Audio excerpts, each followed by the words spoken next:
Bienvenidos, queridos hermanos, a este es su programa de Apologética Católica. Mi nombre es Fran Morera y con Jorge Garzón en los controles vamos a continuar hoy el estudio de los profetas menores. Hoy terminando con el profeta Sofonías. Pero como siempre nos ponemos en la presencia del Señor en el nombre del Padre, del Hijo, del Espíritu Santo. Amén. Y oramos. Padre amado, danos ese don del Espíritu Santo que siempre clamamos a ti. Que venga nuestra asistencia y abra nuestro entendimiento a poder de tu santa palabra. Que esta venga, se haga vida en nosotros.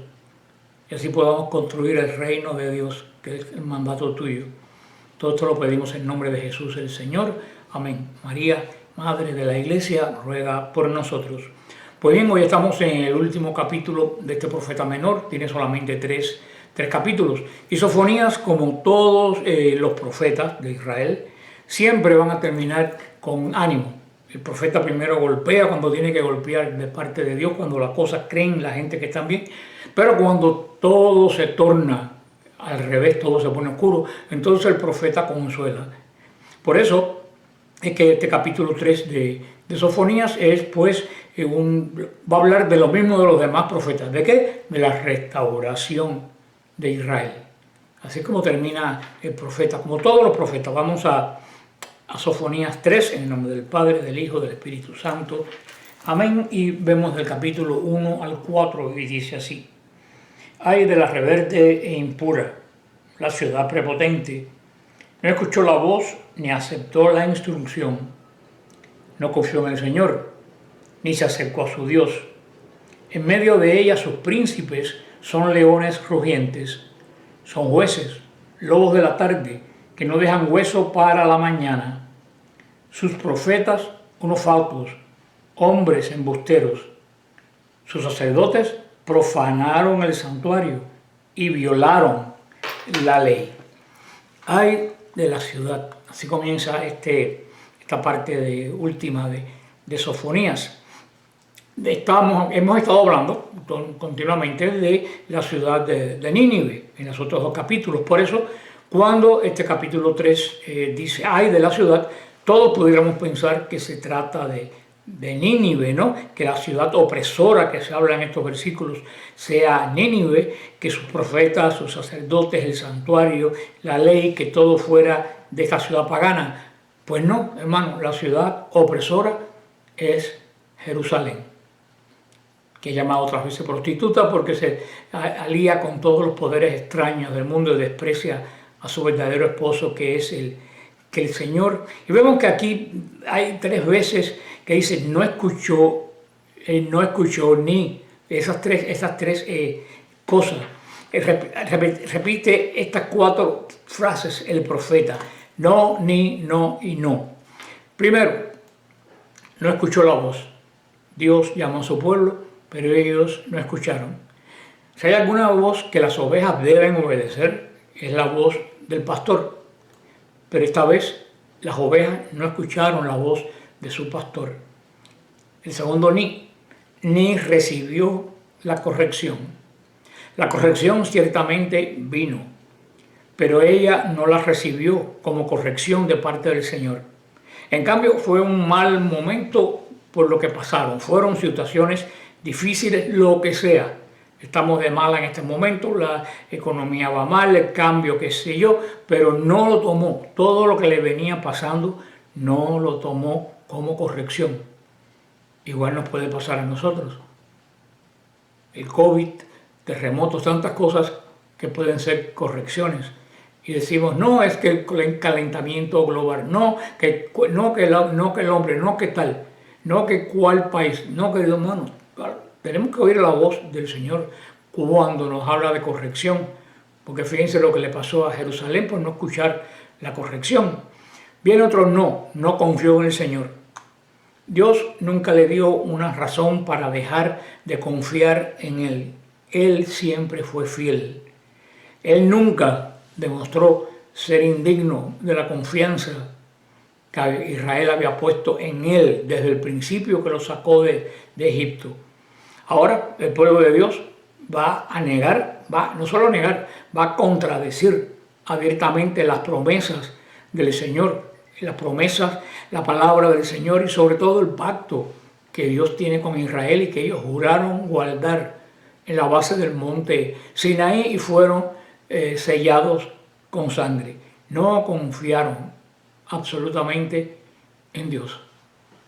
Ahora vemos que después que no escucharon la voz, que ni recibieron la corrección, que no confiaron en el Señor, no se acercaron a Dios, al Dios verdadero. La peor ofensa la guardó Israel para el final. Dios hasta otro momento anhelaba una relación con su pueblo, restaurar una relación con su pueblo. Por eso es que envió tantísimos profetas, pero ellos los rechazaron uno tras uno tras uno.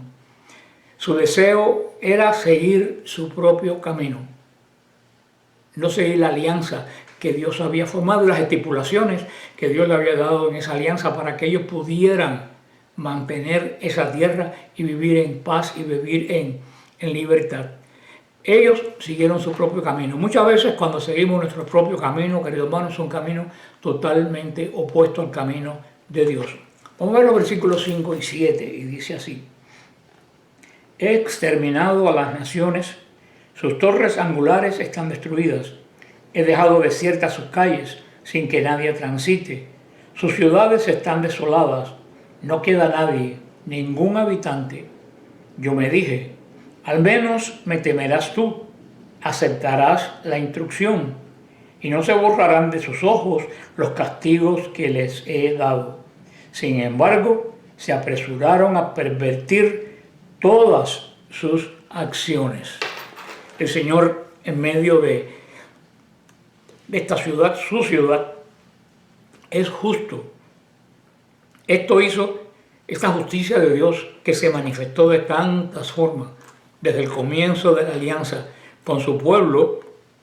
Esto hizo que la injusticia del pueblo fuera todavía más criminal delante de los ojos de Dios. Y no solo criminal, trágica. Dios no había sido más que justo con Israel, con Jerusalén. ¿Y con qué respondieron ellos la justicia de Dios? Con pecado. Grave pecado.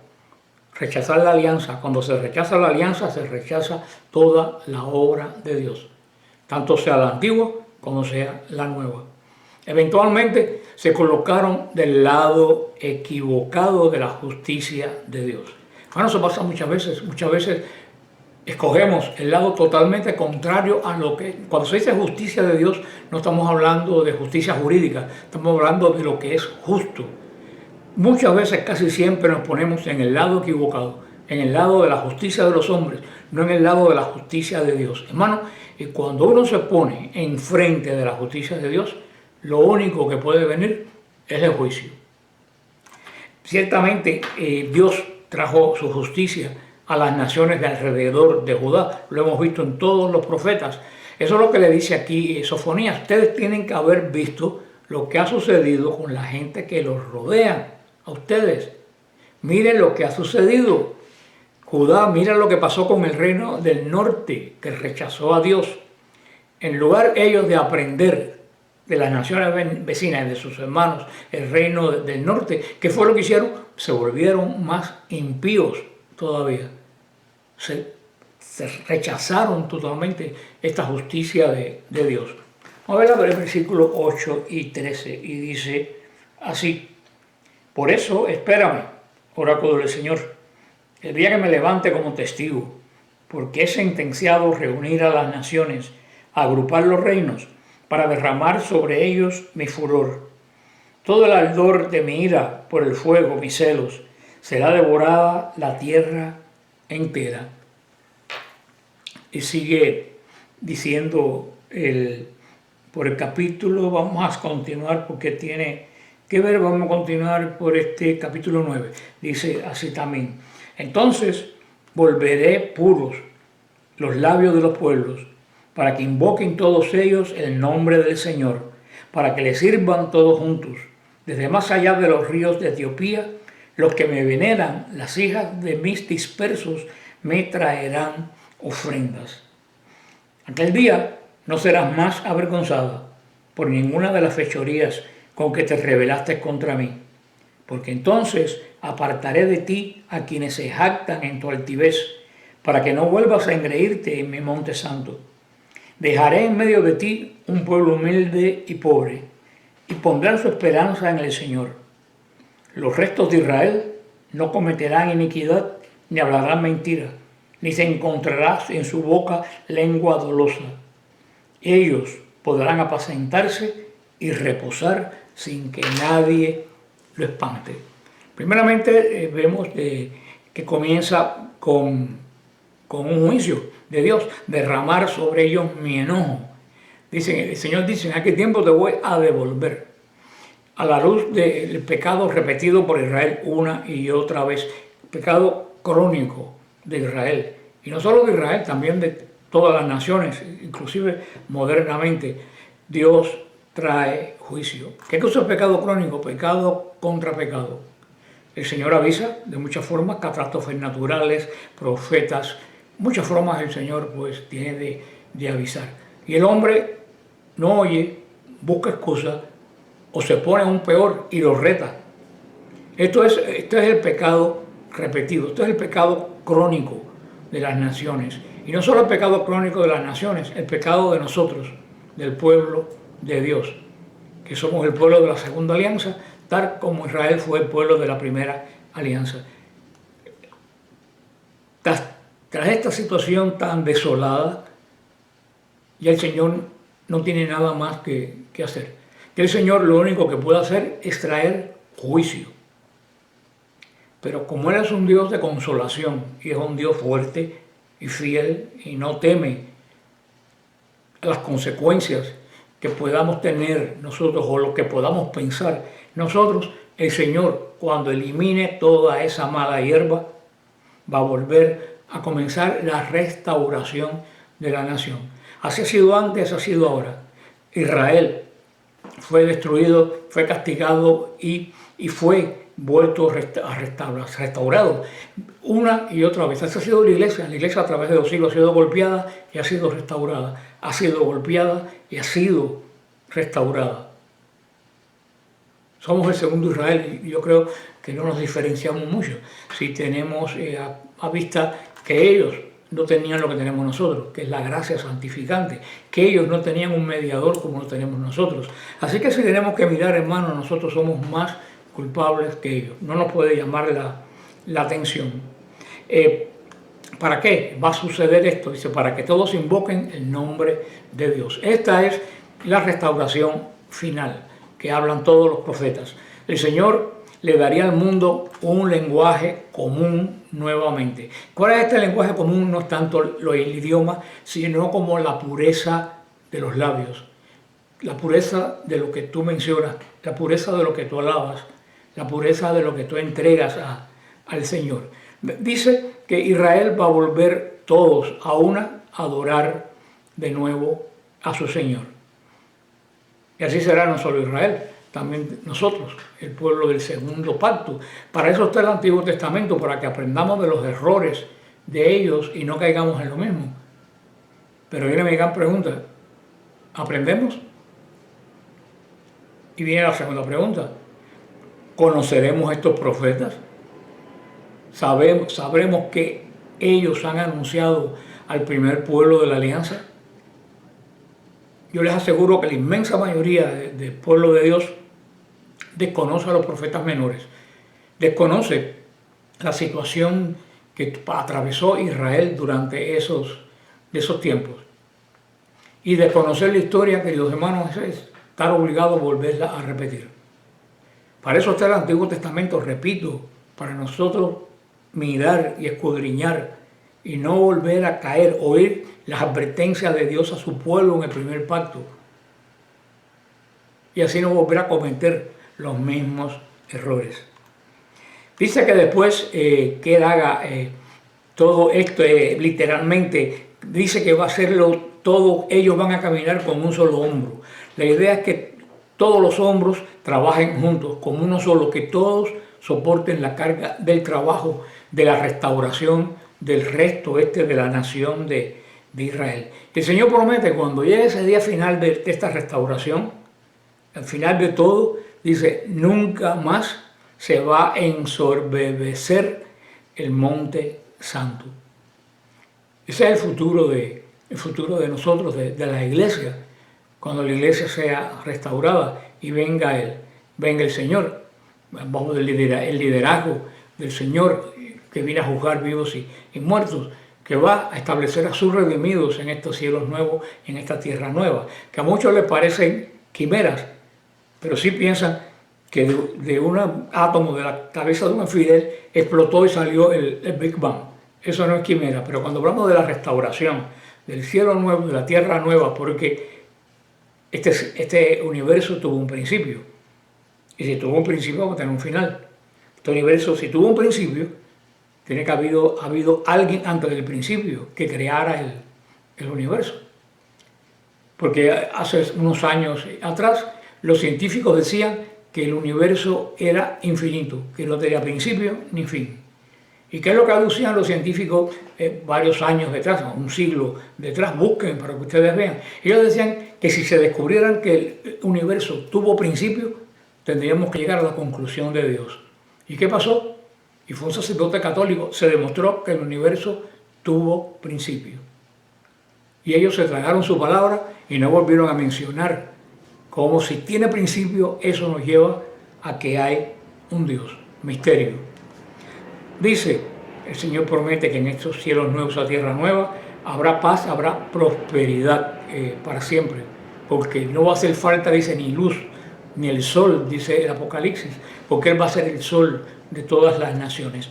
Ahora viene una parte muy hermosa que me encanta de Sofonías y muchas personas no saben que es de él. Vamos a ver el capítulo 14 al 20, dice así: Canta de gozo, hija de Sión, alborózate, Israel, alégrate y disfruta de todo corazón, hija de Jerusalén. El Señor revocó tu sentencia, echó fuera tus enemigos. El Señor Rey de Israel está en medio de ti. No temerás más la desgracia. Aquel día se dirá a Jerusalén: no temas, Sión, no desfallezcan tus manos. El Señor tu Dios está en medio de ti como poderoso Salvador. Él disfrutará de ti con alegría, te renovará su amor, se regocijará en ti con canto alegre como en los días de fiestas. Hermoso estas palabras me encanta, es como un salmo, es como el profeta hace un salmo, canta, hija de Sión, siempre se llama Jerusalén hija de Sión, alégrate, canta, hija de Sión, va a decir el profeta Isaías, porque mira que la luz viene a ti. El pueblo que caminaba en tinieblas vio una gran luz. Y aquí lo dice el profeta Sofonías, lo mismo, canta Jerusalén, porque la luz gloriosa de la restauración de las promesas de Dios tiene que hacer que tú cantes de alegría, aún en el medio del juicio. Porque Dios no solo lo va a salvar, lo va a redimir. Va a volver a establecer este reino a partir del remanente fiel que quede. Y al mismo tiempo que los va a redimir a ellos, va a destruir a los enemigos llenos de iniquidades que no tienen redención. Y dice aún más todavía, el poderoso de Israel, el Dios Santo, va a estar en el medio de ustedes y Él te salvará, Él será tu Salvador. Esto nos dan pasos definidos para la consolación. Ya tenemos que entender en lo que es la consolación. Primero, Dios está en medio de ti. Después, Dios está en medio de ti con poder para restaurar y para salvar. Dios se regocija en ti. Dios te dará descanso en su amor. Dios va a cantar sobre ti. Miren qué hermoso todo esto que dice. Y sobre todo aquí dice bien claro Dios. En este pasaje todos los judíos interpretan que está hablando del Dios de la alianza, del Padre Dios. Pero vemos aquí también como en Isaías que al Dios de Israel se le da el título de Salvador. Y cuando anuncian el nacimiento de Jesús, viene el Salvador, el Mesías, el Señor. La misma palabra se utiliza para el Dios de Israel que para Jesús. Por lo tanto, vemos que es el mismo Dios en diferentes personas, la manifestación de la Santísima Trinidad. Y muchas veces subestimamos el gozo que Dios le da a su pueblo, pensamos que Dios no le da gozo a su pueblo, que somos un pueblo triste, que somos un pueblo que caminamos en la angustia. Y no es así. Dios da no da alegría, porque la alegría la da el mundo y dura poco. El Señor da gozo. Y ese gozo de Dios nadie lo puede quitar. Ni la tristeza, ni la muerte, ni la guerra. En el peor de los momentos de tu vida, ese gozo permanece. Porque ese gozo no depende ni de la guerra, ni de la muerte, ni de la enfermedad, como depende de la alegría. Ese gozo depende de la seguridad de que Dios está conmigo y que eres el poderoso Salvador de Israel, el poderoso Salvador de la iglesia, el poderoso Salvador mío. Por eso tenemos que pensar que con demasiada frecuencia pensamos que Dios está molesto, irritado con nosotros, un Dios gruñón, y eso no es así. Por eso tenemos que entender que por mala o por defectuosa que esté la iglesia, el Señor se regocija en ella, porque esta es su obra.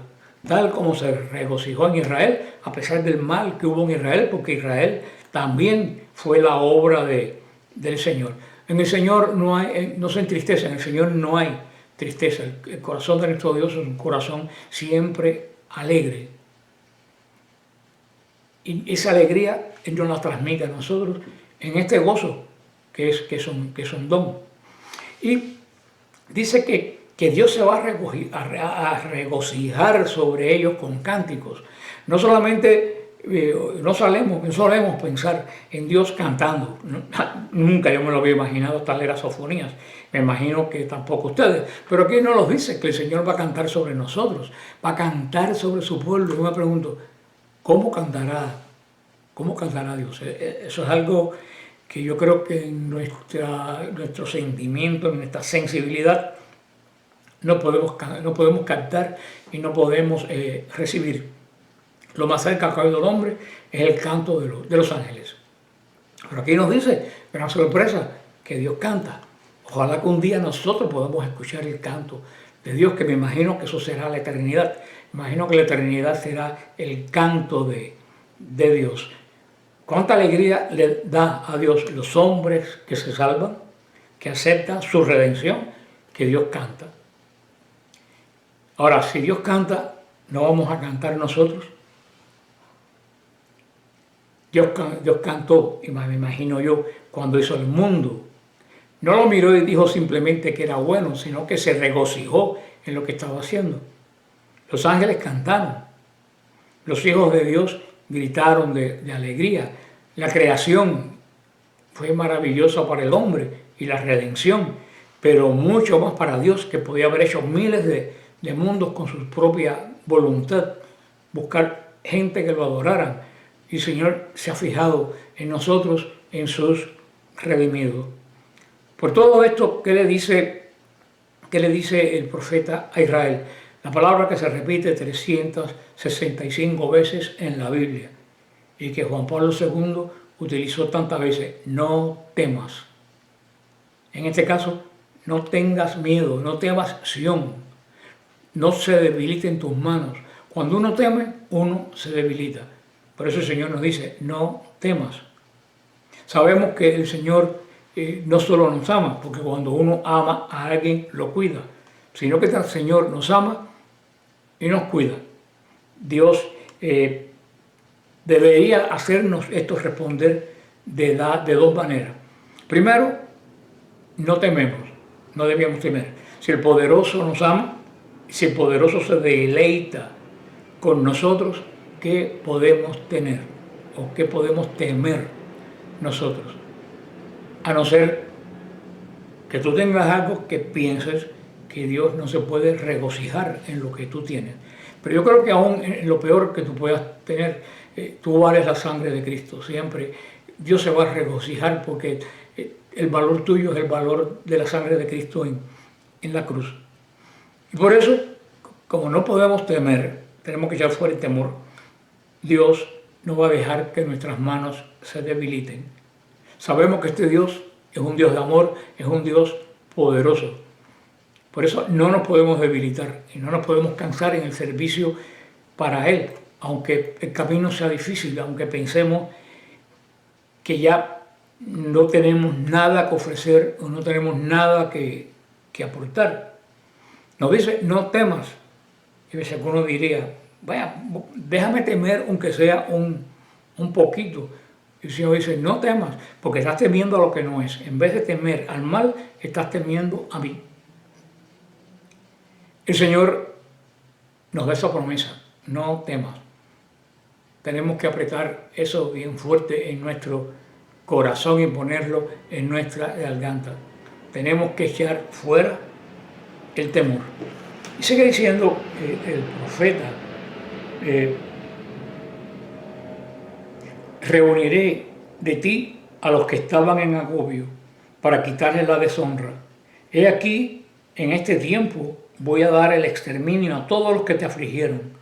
Salvaré a la que cojea, recogeré a las descarriadas, le daré fama y renombre a cada país en que fueron avergonzados. En ese día os haré venir, en ese tiempo os congregaré. Os daré renombre y fama entre todos los pueblos de la tierra, cuando haga volver vuestra suerte ante vuestros ojos, dice el Señor. Aquí el profeta vislumbra este resto de Israel, viene como una visión de este resto que va a regresar, a reconstruir a Israel. Por eso el Señor promete animar a todos los que están desanimados, promete derrotar a todos nuestros enemigos. Y hablando en términos de ovejas, dice que sana a las ovejas cojas, recoge a las ovejas dispersas. El Señor nunca va a dejar que una oveja de Él se pierda. Hasta en el lugar más peligroso va a entrar y nos va a sacar. Ahora, la pregunta es, ¿yo me considero oveja de Él? ¿Eres mi pastor? Y dice el Señor que Él nos va a poner para renombre y alabanza de todos los otros pueblos que nos creían vencidos, que nos creían humillados, que nos habían derrotado y que muchas veces se alegraron de esto y pensaron que era nuestro final. Pero nuestro final nunca va a llegar porque Dios no tiene final. El final que llegue es el de ellos. Y va a ser terrible porque ni siquiera van a tener esa alegría, ese canto de Dios que les puede quitar el temor. Que nosotros estemos entre los que va a escuchar el canto de Dios y no entre los que jamás van a saber de Él. Que el Señor te bendiga y te guarde. Amén.